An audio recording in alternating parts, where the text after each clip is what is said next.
Shri Gurubhyo Namaha. Hari Om. Hare Rama, Rama Rama, Hare Hare. Hare Krishna, Krishna Krishna, Hare Hare. Page number 555 to 557. There is one lipi known as Karoshi, which means donkey's lips.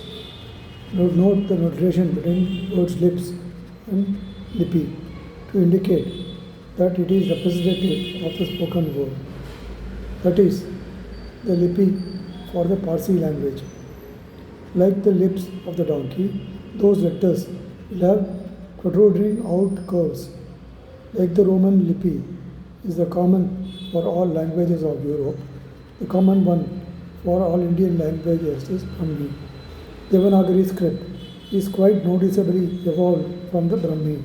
In Tamil, we do not seem to be aware that each letter is a different sound form. What is in one language, when written in the lipi of another language, is known as transliteration. When you do that, when read by people of other language, not knowing the other, it leads to some avoidable but humorous situations. But only at the spelling. If you want to correctly pronounce the words completely correctly, it is best done in Sanskrit. Comparatively, in English, it is totally confusing. The way word Sanskrit means well made scientifically. English, on the other hand, is most unscientific.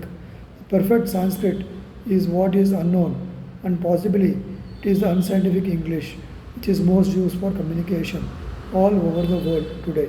The point I am making is that in all other languages other than Sanskrit, there is quite a variation between what is written and what is pronounced. Over the years, you get used to certain of these variations and are not aware of them. The Englishman reads the word read and read, sometimes is read, sometimes it is not even aware of the variations. Sometimes wound is an injury, sometimes it is circular movement of the tuning and coiling. There was this gentleman who had come from North India and told me that he learned Tamil and he would like to recite the Thevaram. I was pleasantly surprised to hear him say that. When I heard him sing Madhap Pere Kanyanai, it took superhuman effort not to laugh, since he was in his earnestness. Without guidance, we will also read like that only. That is wide gulf between what is written and what is read in our own language. It comes from limited number of aksharas on one hand, like ka, ka, ga, ga, represented by one letter ka, and some repetitions without much difference in pronunciation, like na, na, and na. The two ras, ra and ra, in Tamil. That is so in all languages, but as I said before, English is more avyasat or unorganized, and Sanskrit is more suits Sanskrit. Generally, in Tamil, ka, when it occurs at the beginning of the word, it retains ka sound. When it comes in the middle or end of the word, it becomes ha.